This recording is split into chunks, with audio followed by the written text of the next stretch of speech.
Hello dear students, welcome to my YouTube channel. This is our 24th video lecture of chapter 3 variation. We will continue from question number 31. So watch full video lecture carefully. So let's start. बच्चों आज हम question number 31 से start करने वाले हैं और ये हमारा चैप्टर 3 वेरिएशन विचरण और इसके पहले हम लेक्चर नंबर 23 तक क्वेश्चन नंबर 30 तक कर लिए हैं और आज हम लेक्चर नंबर 24 में क्वेश्चन नंबर 31 से कंटिन्यू करेंगे। और यदि अभी तक आपने हमारे पिछले वीडियो लेक्चर को नहीं देखा है तो देख सकते हैं, डिस्क्रिप्शन बॉक्स में लिंक दे रखी है। तो क्वेश्चन नंबर 31 देखते हैं। दिया यदि एक्स वाई जेड तीन राशियां हैं इस प्रकार हैं कि वाई डब्ल्यू का प्रतिलोमानुपाती है और जेड एक्स वाई के साथ साथ विचरित होता है, तो सिद्ध करना है कि एक्स जेड डब्ल्यू के साथ साथ विचरित होता है। तो क्वेश्चन नोट कर लेते हैं। तो बच्चों क्वेश्चन हमने नोट कर लिया है। दिया है यदि एक्स वाई जेड तीन राशियां इस प्रकार हैं, तो यहाँ पर एक्स वाई जेड तीन राशियां हो गई जो किस प्रकार है कि वाई डब्ल्यू का प्रतिलोमानुपाती है, तो ये वाई डब्ल्यू का प्रतिलोमानुपाती हो गया। और दिया है जेड एक्स वाई के साथ विचरित होता है, तो ये जो जेड है वो एक्स वाई के साथ विचरित होता है, इसका मतलब डायरेक्टली प्रोपोर्शन का साइन यूज करेंगे। और हमें प्रूव करना है कि जो एक्स है वो जेड डब्ल्यू के साथ विचरित होगा कि नहीं, ये हमें प्रूव करना है। तो हम देखते हैं यहाँ पर दो इक्वेशन है, तो सबसे पहले हम इसमें इक्वल साइन यूज कर लेते हैं, तो वो हो जाएगा y इज इक्वल टू कोई कांस्टेंट मान लेते हैं, k1 मान लेते हैं इसमें, तो हो जाएगा k1 इंटू 1/y। इतना समझ गए आप। इसमें देखते हैं सेकेंड इक्वेशन में हम कांस्टेंट यूज करेंगे k2, तो हो जाएगा k2 इंटू xy। तुम लिख सकते हैं k2 into y into x या x इंटू y। अब हम क्या करेंगे, यहां से देखते हैं w is equal to k1 upon y हम यूज कर लेंगे और यहां से हम यूज करेंगे z equal to k2 into x y. अब हम क्या करेंगे, दोनों ये इक्वेशन हमारी हो गई फर्स्ट और ये इक्वेशन हमारी हो गई सेकेंड।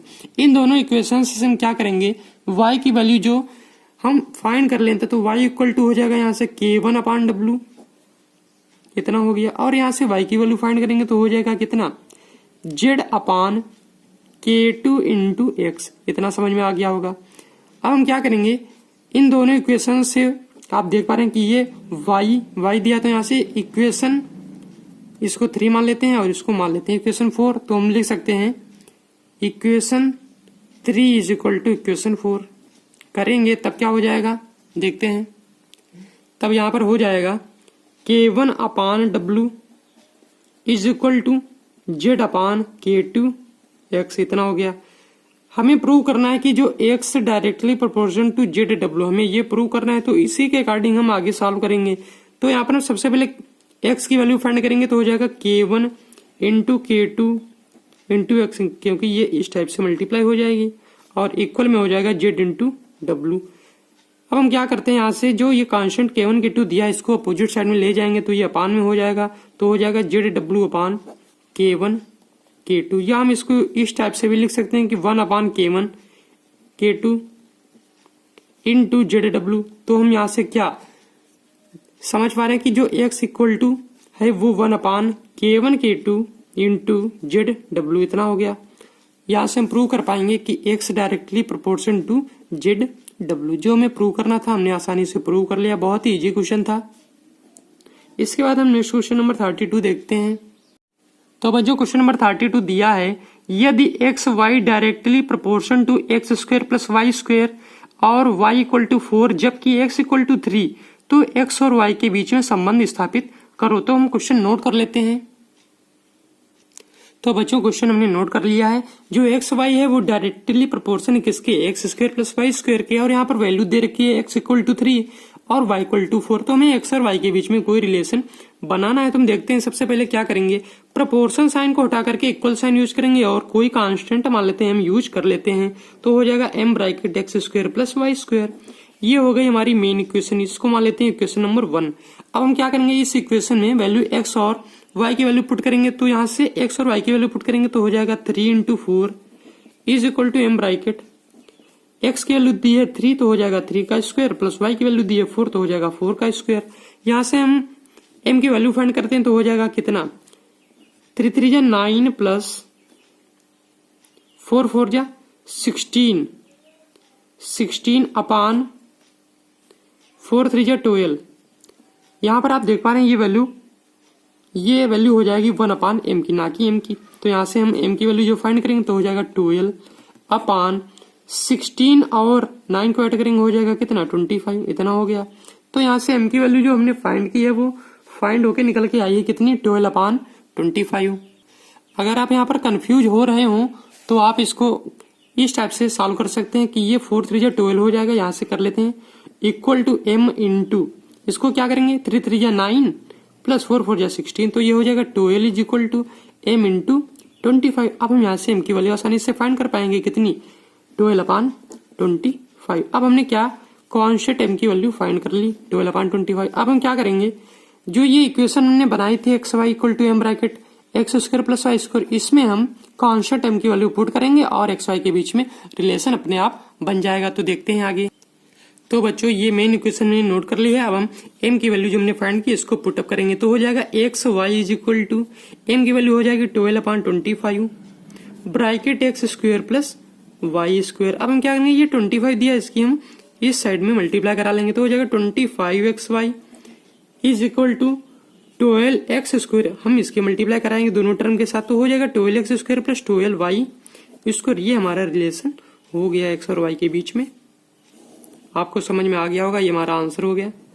इसके बाद नेक्स्ट क्वेश्चन देखते हैं बच्चों। क्वेश्चन नंबर 33 दिया है यदि y ऐसी दो राशियों के योग का परिणमन करता है जिनमें से एक x के अनुसार और दूसरी 1/x के अनुसार परिणमित होती है और यदि y इक्वल टू 6 जब x इक्वल टू 4 और y इक्वल टू 10/3 जब x इक्वल टू 3, तो y का मान ज्ञात करो जब x इक्वल टू 1।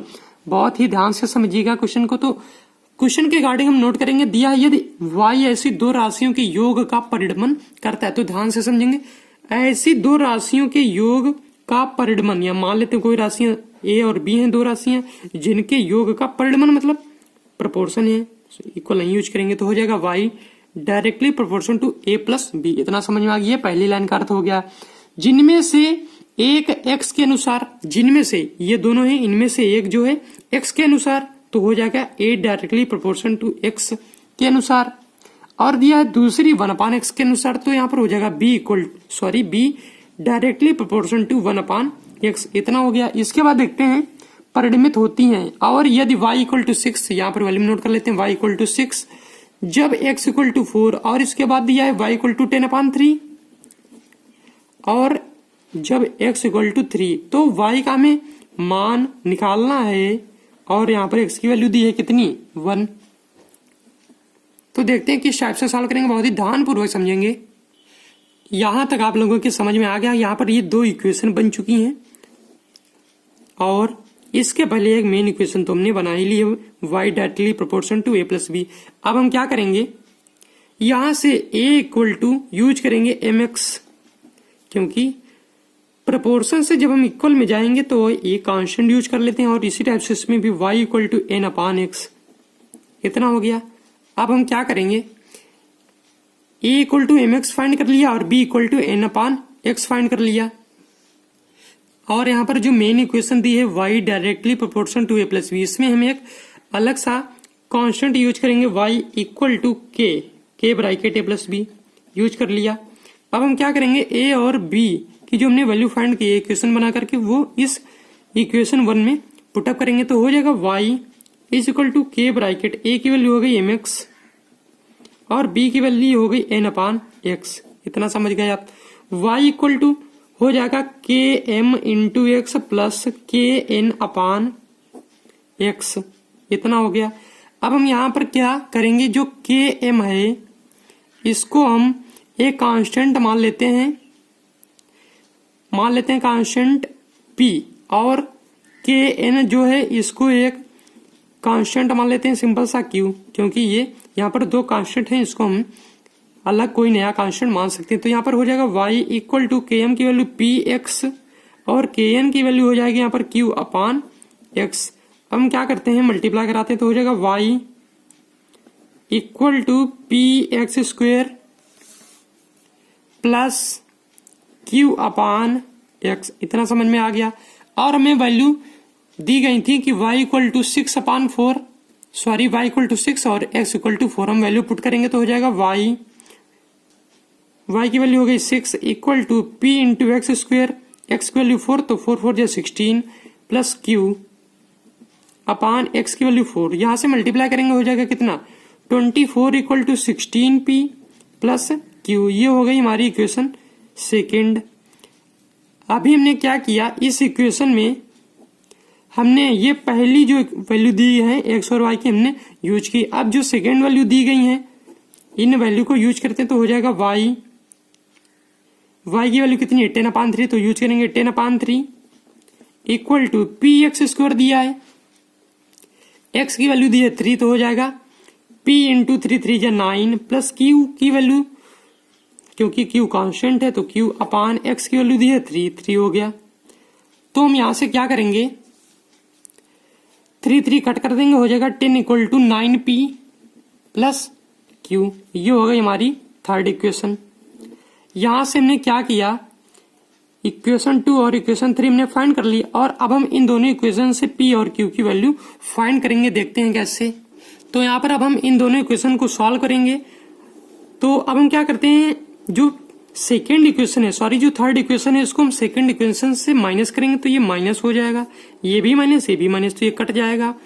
अब हम क्या करेंगे 16 से 9 जाएगा तो यहाँ पर कितना बचेगा 7p इक्वल टू, और इसको सब्ट्रैक्ट करेंगे तो हो जाएगा 14। तो यहाँ से p की वैल्यू फाइंड हो गई कितनी 2, p की वैल्यू फाइंड हो गई 2। अब हम क्या करेंगे, जो p की वैल्यू है इस इक्वेशन नंबर थर्ड या इक्वेशन नंबर 2 में रख देते हैं। तो इक्वेशन 2 में तो यहाँ पर लिख सकते हैं put the value of p in equation 2। तो पुट करते हैं तो हो जाएगा कितना 24 इक्वल टू 16, p की वैल्यू 2 प्लस q, इतना हो गया 24 इक्वल टू 32 प्लस q की वैल्यू यहां से फाइंड करेंगे हो जाएगा कितना 24 माइनस 32 कितना हो जाएगा 8, वो भी माइनस साइन के साथ। तो q की वैल्यू हो गई कितनी -8।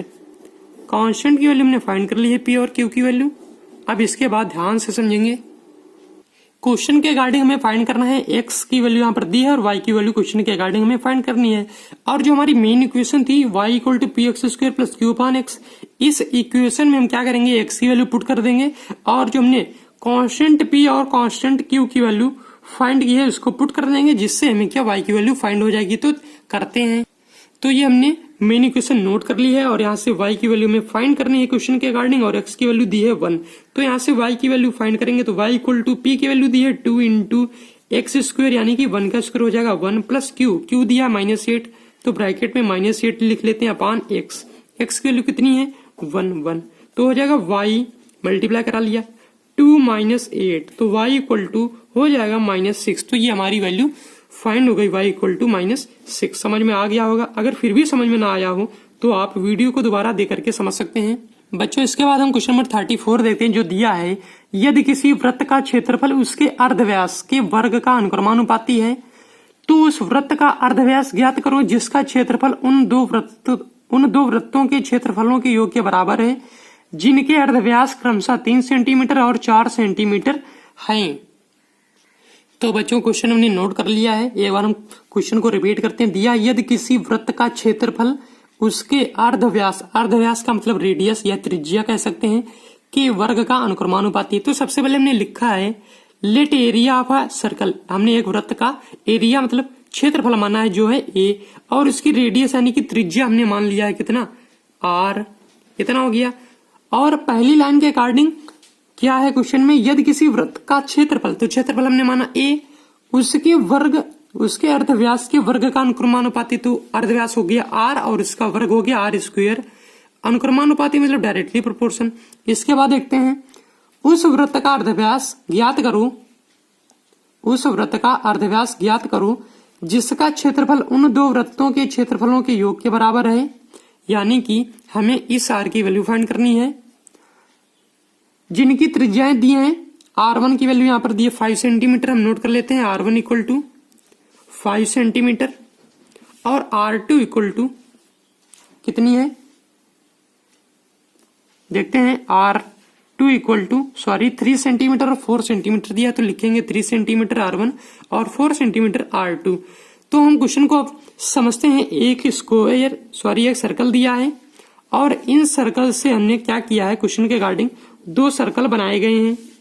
तो यहां से हमें जो आर है, आर की वैल्यू ये है और ये हो गई R1 और ये हो गया R2। तो हमें R1 की वैल्यू दी है कितनी, 3 सेंटीमीटर और R2 की वैल्यू दी है 4 सेंटीमीटर और जो सर्कल दिया है उसकी वैल्यू में फाइंड करनी है, क्योंकि इन 2 सर्कल से ये हमारा पहला सर्कल है और इससे 2 और तीसरा, दूसरा और तीसरा सर्कल बनाया गया है तोड़ करके। तो अब हम क्या करेंगे, A = mr²। हम क्या यहां से समझ रहे हैं कि जो इसका एरिया है, एरिया जो सबसे बड़ा वाला सर्कल है इसका एरिया है, इन दोनों वृत्तों के क्षेत्रफलों के योग के बराबर है। तो यहां से हम लिख सकते हैं A = हमने इसका एरिया माना है A1 और इसका एरिया माना है A2। तो हो सकता है इसको हम लिख सकते हैं A = A1 + A2, क्योंकि इन दोनों के क्षेत्रफल को जोड़ करके यही जो पहला वाला जो बड़ा वाला सर्कल है उसी का क्षेत्रफल उसके बराबर है। तो हम A = A1 + A2 यूज करेंगे। और हमने यहाँ कांस्टेंट सभी में m माना है, क्योंकि अगर हम सर्कल का एरिया जो होता है फार्मूले के अकॉर्डिंग चले तो πr², फिर उसमें रेडियस चाहे 2 सेंटीमीटर हो या 3 सेंटीमीटर, क्योंकि पाई जो यहाँ पर कांस्टेंट है ये सभी में सेम रहती है। तो हम यहाँ पर क्या करेंगे, हमने कांस्टेंट m मान लिया और A = A1 + A2 यूज करेंगे। तो अब हम क्या करते हैं, देखते हैं यहाँ पर A की वैल्यू mr² पुट कर देंगे, mr² = A1 की वैल्यू mr1² प्लस A2 की वैल्यू mr2²। यहां से हम क्या करेंगे, m को काट सकते हैं क्योंकि ये कॉमन है। अब हम R2 यहाँ r की वैल्यू में फाइंड करनी, तो r² लिखेंगे। R1 की वैल्यू यहाँ पर दी है कितनी, 3 सेंटीमीटर, तो हो जाएगा 3 3 9 प्लस R2 की वैल्यू 4 सेंटीमीटर, तो 4 4 16। ऐड करेंगे r² = 25 और यहाँ से हो जाएगा r = √25। तो यहाँ से हम इसको लिख सकते हैं 5 सेंटीमीटर। जो हमारा आंसर था हमने फाइंड कर लिया, r = 5 सेंटीमीटर। समझ में ना आया हो तो वीडियो को एक बार दोबारा देखेगा, समझ में आ जाएगा। तो बच्चों आज के वीडियो लेक्चर में इतना ही, और ये हमारा लेक्चर नंबर था 24, चैप्टर 3 है वेरिएशन विचरण। कुछ लेक्चर नंबर 24 में हम लोगों ने क्वेश्चन नंबर कहां से कहां तक कर लिए हैं, 31 से लेकर के 34 तक कर लिए हैं। और नेक्स्ट वीडियो लेक्चर में, लेक्चर नंबर 25 में हम इस चैप्टर को कंप्लीट कर लेंगे। और इस चैप्टर में टोटल 38 क्वेश्चन हैं, तो अगले लेक्चर में हम क्वेश्चन नंबर 35 to 38 तक कवर करेंगे, जो कि बहुत ही जल्दी आप लोगों को प्रोवाइड करा दिया जाएगा। तो आप लोगों को क्या करना है, इस वीडियो को अपने फ्रेंड्स के साथ ज्यादा से ज्यादा शेयर कर लीजिए, और वीडियो पसंद आया हो तो अवश्य लाइक कीजिए, चैनल को अवश्य सब्सक्राइब कर लेना और बेल आइकन को जरूर ही प्रेस करिए, क्योंकि जो हम वीडियो अपलोड करेंगे आपको सबसे पहले पहुंच सके। और इसके बाद कोई भी क्वेश्चन समझ में ना आया हो या किसी भी क्वेश्चन में कोई कंफ्यूजन हो तो कमेंट सेक्शन में बिना किसी हेजिटेशन के लिख सकते हैं। मिलते हैं अगले वीडियो लेक्चर में जल्द ही। Thank you.